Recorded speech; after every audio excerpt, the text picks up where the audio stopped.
సంఘటన జరిగినప్పటి నుంచి ఇప్పటిదాకా ఇది కావాలని నిర్లక్ష్యంతో జరిగింది అని నాకు అవసరం. అది ఏంటంటే మీకు న్యాయం జరిగేలాగా ముందస్తుగా ఇలాంటి తప్పులు జరిగినప్పుడు ఎవరో ఒకరు బాధ్యత తీసుకోవాలి. దీని మీద ఒక హై లెవెల్ కమిటీ వేసి ఎవరు బాధ్యత వహించారు, ఎందుకు నిర్లక్ష్యం వహించారు. ఇందాక చెంగలరాయుడు గారు కూడా చెప్తా ఉన్నారు. అంతకుముందు గతంలో కూడా మన వాళ్ళందరూ చెప్పారు, మన నాయకులందరూ చెప్పారు, ప్రజలు చెప్పారు. కేవలం ఇసుక తవ్వుకోవడానికి బండ్లు కొట్టుకుపోతాయని చెప్పేసి అవి ఆపారు. దాన్ని మీకు వరద సిగ్నల్స్ మీకు ఇవ్వకుండా ఆపారు. మనకి లష్కర్ రామయ్య గారు దీన్ని ముందుండి ఆయన చొరవ వల్ల ఇంకా చాలామంది ప్రాణాలు కాపాడని తెలుసు. అందుకని గుర్తించాను, ఆయనకి సన్మానం చేశాం.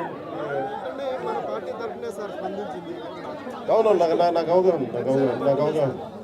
ఇది నాకు మీకు మాటిస్తున్నాను, ఇది డిప్యూటీ సీఎం ఆఫీస్ నుంచి ప్రత్యేకించి దీన్ని దృష్టి పెట్టి ఇది నేను పర్యవేక్షిస్తాను. అధికారుల బృందాన్ని పంపిస్తాను ఒకసారి.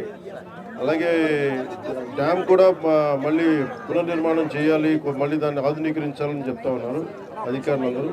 సో దీని మీద కొంచెం నాకు సమయం ఇవ్వండి. మనం వచ్చి 65 రోజులు అవుతుంది అధికారంలోకి.